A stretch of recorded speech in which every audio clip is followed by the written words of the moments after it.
Tired of the negativity? Looking for a shot of optimism?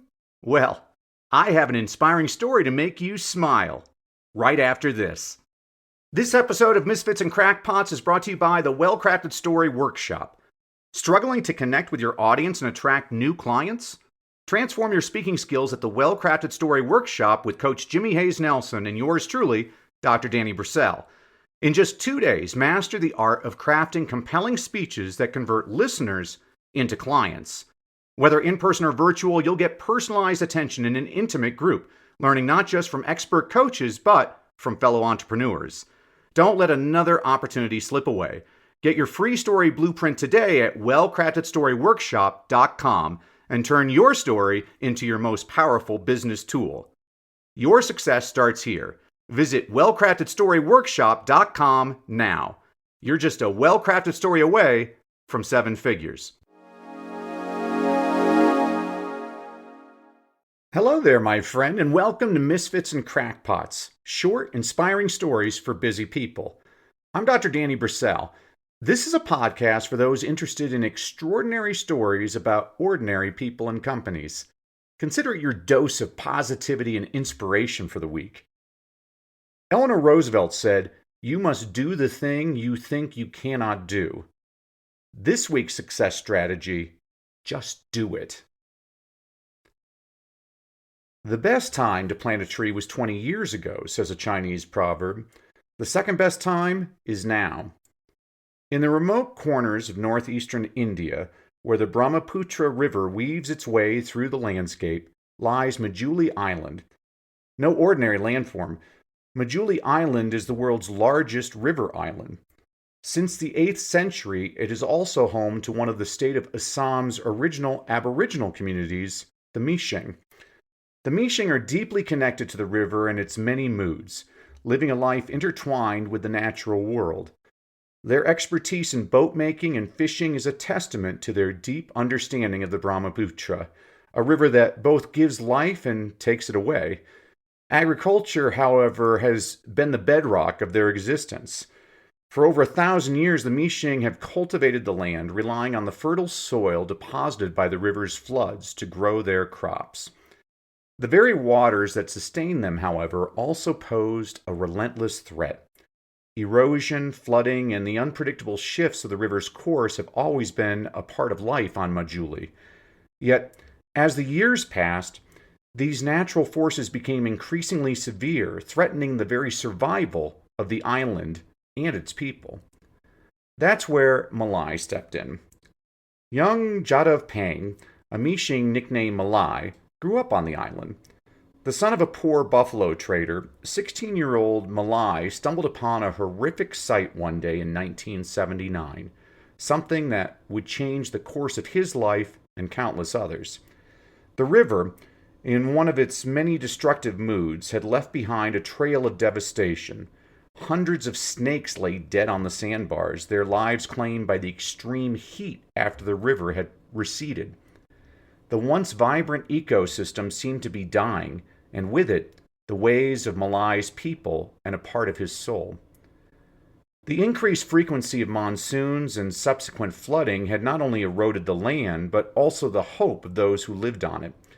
Many Mishing villages were forced to relocate, leaving behind their ancestral homes and the memories of generations. The situation was so dire that Indian government officials openly expressed concerns that Majuli could be completely submerged within 20 years. Then, Malai did something remarkable. He planted a bamboo, a tree that grows quickly and can withstand harsh conditions. He then planted another, and another. Day after day, Malai planted bamboo saplings, nurturing them with the care of a father tending to his children. And a bamboo was just the beginning. Malai gradually expanded his efforts, planting cotton trees, then a variety of other species, each chosen for its ability to thrive in the challenging environment of Majuli. At first, the other Mishing villagers thought Malai was crazy. After all, who plants trees in the sand?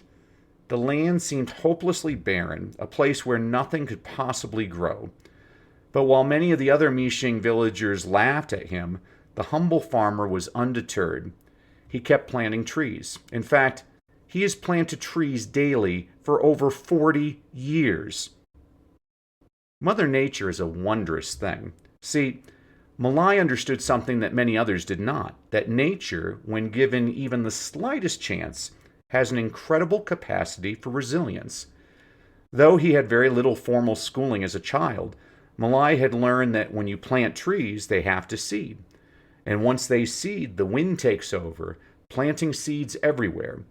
Mother Nature took care of the rest, with a little help from Malai, of course.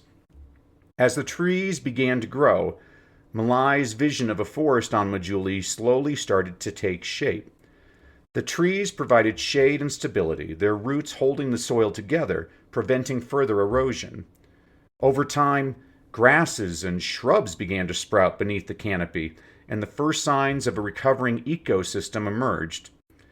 Where there was once only sand and driftwood, now there is grass and trees, and the wildlife have returned as well, beginning with small creatures like rabbits and monkeys, then larger animals like deer and snakes.